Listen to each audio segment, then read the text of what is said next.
လူတိုင်းဟာစိတ်ယောဂလေးတွေရှိနေကြစိတ်ယောဂရှိတာဆိုတာဘာလဲလို့ဆိုရင်လောဘဖြစ်ပြီးအလိုမကျဖြစ်တယ်ဒေါသဖြစ်ပြီးတော့အလိုမကျဖြစ်တယ်မာမာနတွေအိတ်တာတွေမစ္စရိယတွေတက်ပြီးတော့အလိုမကျဖြစ်နေစိတ်အခြေအနေဟာတည်ငြိမ်မှုမရှိဘူးတဲ့အဲ့ဒီစိတ်အခြေအနေမတည်ငြိမ်သည့်အတွက်ကြောင့်လောဘဒေါသမောဟစတဲ့စိတ်ယောဂါတွေရနေကြတယ်လို့ဒီလိုပြောလို့ရတာပေါ့ဘုန်းကြီးတို့ပါဠိစာပေမှာဆိုလို့ရှိရင်ပုထုဇနောဩမတကောတဲ့ပုထုဇဉ်ဆိုတာဟာ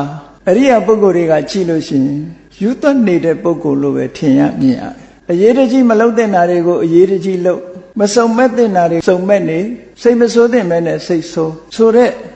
အခြေအနေတွေကိုကြည့်ရှုသုံးသပ်မယ်ဆိုလို့ရှိရင်ယူလိုက်ကြတာလို့ပြောကြမှာပဲเนาะတရားနှလုံးသွင်းတဲ့လူကိုယ်တိုင်ကိုကပဲတရားနဲ့ပျော်မွေးတဲ့ပုဂ္ဂိုလ်ကတာမန်အပျော်အပါးတွေလိုက်စားနေတဲ့ပုဂ္ဂိုလ်ကိုကြည့်ရင်ခေါင်းကလေးညှိမ့်ပြီးဘယ်လိုပြောမလဲယူလိုက်တာဟုတ်ကဲ့ဒီလိုပဲပြောမှာပဲသူ့အနေနဲ့ကလည်းပြန်ပြီးတော့ဘာသွားပြီးတယောက်တည်းငုတ်တုတ်ကြီးထိုင်နေတာတော့ယူလိုက်တာလို့လည်းထင်မှာပဲเนาะသို့တော့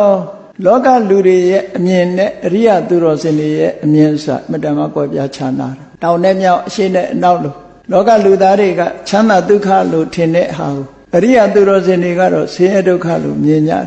လောကလူတွေကနေသထာဝရလို့မြင်တဲ့အရာကိုအရိယသူတော်စင်တွေကတော့အာနိစ္စလို့မြင်ကြတယ်